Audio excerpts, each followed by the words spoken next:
Hello, welcome to a new video. I'm going to review the Rooster Teeth series RWBY. Volumes 1 and 2 are up on Netflix, so you can feel free to watch it there or on their website at roosterteeth.com.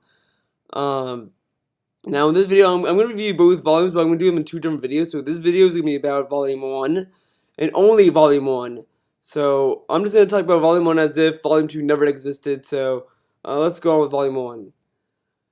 So the major points I want to talk about RWBY's first volume is that the voice acting. This is something that really kind of rubbed me the wrong way with the show.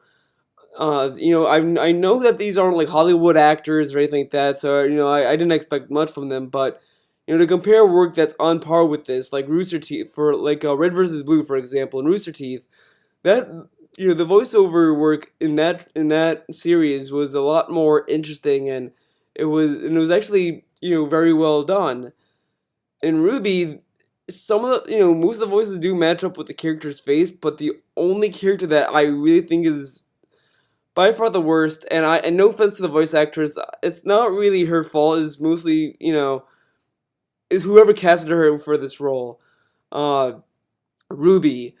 The voice, to me, at least, doesn't match the character. When you look at RWBY and you look at her at the voice who voices her, it doesn't really match for me. It's kind of like taking uh, a Snake and changing his voice actor from David Hayter, Kiefer, whichever one, to like Tara Strong. That is not gonna sound natural. That's gonna sound really weird. And that is the thing that kind of rubbed me away from RWBY, was that I just couldn't get into the character because the voices were so jarring and distracting. It was just like, this doesn't sound natural. And the other issues I have with the voice acting is, the main characters. As far as the main characters are concerned, I kind of like the voice actors for Yang and Weiss. It's kind of. I mean, Weiss, to me, there are moments where the scene, asks for a scream from her or something, and it doesn't sound genuine. It just kind of sounds, it just doesn't sound, uh, genuine from the character. But other than that, like the dialogue with her is fine. Blake is just kind of boring. When she every time she talks, I just kind of put the snooze button on because it's just like, and this kind of goes into the other issues with the character development, which I'll get in later into this video, with the characters. But it's just Blake is very bland for me, and the voice doesn't really do anything for me, and it matches the character. I mean, it's not like RWBY where the voice doesn't match the character, but it's just kind of boring. And the other issue I had with the voice acting is, with as far as like the professors are concerned, they have very quirky voices. They don't have anything that kind of establishes a personality or any substance. It's just kind of quirky, and that can only go so far. It's just like, you're basing a character just off of the action. You're just gonna have like, okay, this guy drinks coffee, so he's gonna have a very fast talking kind of speed and all that, and that just doesn't really work for me. And it's just kind of, it doesn't really make me care for the characters. It just makes me feel like I'm just watching, typical anime tropes in a show. So that's really the only things that kind of bothered me with the voice acting, was is that it was kind of like all over the place. It just didn't sound at all substantial. The only voice actor I really liked was Yang. That was actually, that's the one voice actor that was like, yeah, I could totally see the effort that she's putting forward into the show. And the animation. The animation is something that I really want to address. The show would have been a lot better if it was just a 2D animation. It being 3D and how it looks it's the same issue I had with the Green Lantern animated series. It looks unfinished at times, especially with the character models. Like, the weapons look great, the environments look great, but when it comes to like looking at characters, they just kind of look bland almost, and the animation doesn't really, and it makes it look almost lifeless, and the animation doesn't really do any favors. The only time that the animation really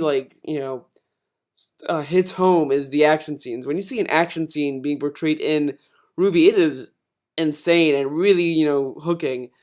But the scenes that have zero action and just having characters that's walking from point A to point B and all that kind of stuff doesn't look interesting, and it looks kind of floaty and weightless. And there are moments where like they try to do slapstick humor with this kind of animation, and it just doesn't seem to work, and it looks like it took more effort than it needed.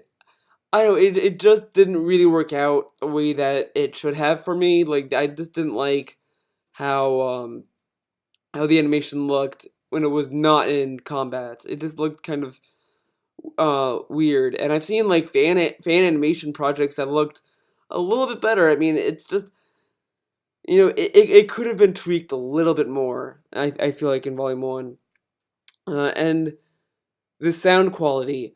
This is the biggest issue I've had with with Volume One, is that there would be moments where a character could sound like, normal volume level and all that, and then, like as soon as it gets to like the second word, or just like randomly in a sentence, it will just spike up to like the volume would go up to max, and then after like that and then afterwards in that same sentence, or sometime soon after, it goes back to quiet for no reason. Like it's not like, characters like yelling or like, whatever.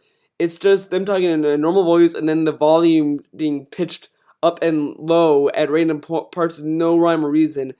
This has been an issue with Volume One. I had to like lower the up, raise the volume in some scenes. Then as soon as I raised that, to lower it like shortly after, and it just doesn't really add anything, and it just feels kind of amateuresque almost. I mean, this might be something that might be fixed in later episodes, or whatever. But it has been a persistent issue with Volume One, and to an extent, same thing with Volume Two. But I'll get into that one when I get to Volume Two. Uh, the character designs. I spoke a little bit about this on the animation part, but the designs for the faunus, I thought, were very uninspired. I mean, it was just, I liked the idea, like having as a species of like half human, half animal kind of species, but I just kind of feel like they didn't push it enough. Like, oh, Blake, she has cat ears and she's a human. There you go, we're done. And they did change her eyes a little bit, but I feel like that they could have gone a little bit further with that character, like add more distinct cat-like features than just kind of having those cat ears. And similarly with Sun, oh, let's give him a monkey tail and he eats bananas. There you go, monkey. It's like, they could have added something, maybe give him like monkey feet, or something. This something to make it more kind of like a hybrid. And on some extent, when you look at like the Avatar series, when they have animal hybrids there, you can see like all these kind of mixtures of like, like the polar bear dog, for example. You see a dog, you see a polar bear, and it's very well mixed in with each other, and I really like that. And this kind of feels like that they didn't go far enough with these designs, and they look very kind of rough draft like for a furry kind of person. Like, oh, well, this is my first furry character. Oh, this is what it looks like, and it just looks like something that you would see in a high school sketchbook. Um, I mean, it's kind of late in the game right now to kind of change these designs, but it's something that is always a downside when I watch RWBY, be it a new episode or whatever. It just kind of it seems kind of lazy to me. Um, and the humor is another issue. Like Rooster Teeth makes really funny products. Out of all the stuff that Rooster Teeth puts out, I don't think RWBY is their funniest. And I know before you comment, I know it's not a comedy. I know it's not supposed to be comedic and all that.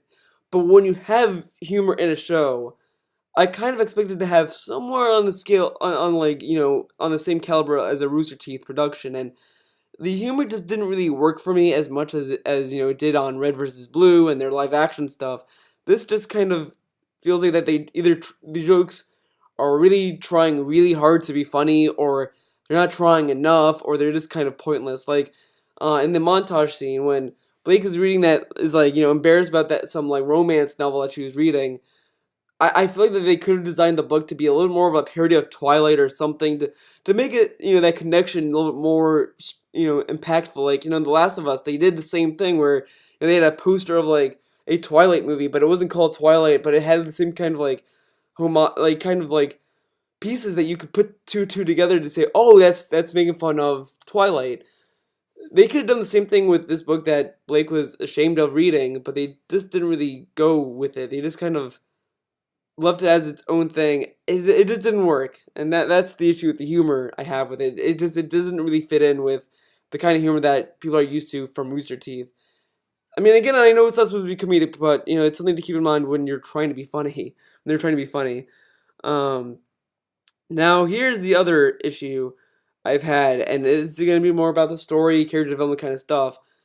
The character development is kind of sporadic. There are moments where it's either not like almost non-existent to too fast. Like the fastest I have seen an example is the episode where Ruby is the leader of Team Ruby and Weiss isn't, and Weiss feels like that she should have been the leader. That was resolved way too quickly for me, and that's another issue with RWBY is that these the resolutions are rushed in some of these episodes in the first volume, and I feel like a lot of these episodes that were in volume one could either be omitted or changed completely to work better because the way it is now is a mess. It is a mess of a volume where it's just there's no conscious string of story or narrative. It's just kind of well, today this happened, then the next episode is completely something irrelevant, and then a few episodes later down the road in volume one, it's like okay, here's the story that kind of comes in, and yeah, it's an overarching plot, and it's not supposed to be resolved anytime soon, but like they could have formulated the narrative a little bit better, and that's something I will say in volume two they did improve on. The narrative in volume one I feel is kind of disjointed and just doesn't really help the final product in the long run.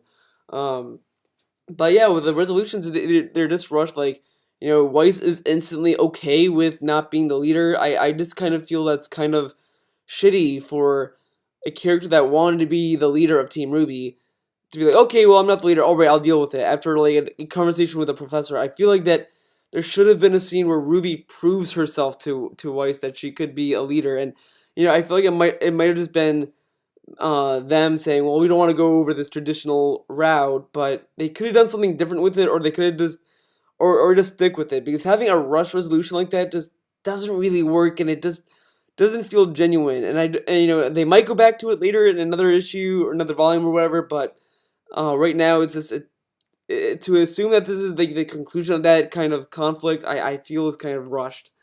Um, and the other issue I had with the story is the enemies, the main villains of the show. You don't really get a basic motive for them, and I understand that you're not supposed to completely understand them yet. You're supposed to find out as the show goes, but it doesn't really give a sense of urgency when you don't know what the enemies are planning. Like for example, in the Legend of Korra, in the first book, they show the main villain and they kind of show his motive instantly, and then they develop that as that show goes on.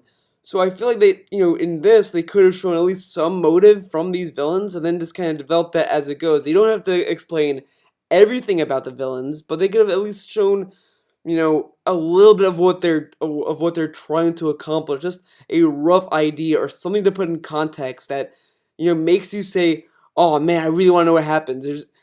Because as it is right now, the story just kind of leaves these intentional hooks to keep you coming back for more, and it's really the type of storytelling I don't really like. I like stories that kind of leave you, like Breaking Bad. They give you all this suspense, but they give you closure on things, and they give you these ideas on stuff. They give you enough to be satisfied and want more. And this just doesn't seem to be doing that. It seems to be adding more questions than answers, or like any reason to care. Like I don't know why I should care about these people who are trying to inflict harm on Ruby and all this stuff. I don't see the point or the urgency or anything. I just get questions as to why and what and all this kind of stuff, and that's fine, but I just want to know why I should care about these villains. Other than that, what I really liked about the show is that I do see a lot of potential within RWBY. I do see that there was a lot of creative effort being put into it. I did say a lot of stuff that might say contrary to that, but you know as sloppy as Volume One is, there is a slight sense of entertainment I got out of RWBY, and I do recommend checking it out. I really don't want to sway people away from the series, I do recommend it to checking it out, but I just feel like it could have been better if they took more time with the story and they kind of crafted it a little bit better, because there's a lot of episodes that I feel like they could have omitted or just changed completely. I just didn't see the point of keeping some of these stuff in there other than, oh, to set character stuff, but it doesn't really add anything to the story or the plot or the characters. It's just there. Um, but yeah, I do see a lot of potential, and I do want to see this show go on and continue and thrive, because I do think that there is talent involved and there is passion in it. So that is something that I could say more about, something that's free on Rooster Teeth than anything else I've seen on YouTube. It is very creative and it is very unique, and I do like the setting and the theme. So hopefully, this show gets better and it just evolves into something that is way better than this volume. If I were to rate it, I would give it a happy 7 out of 10.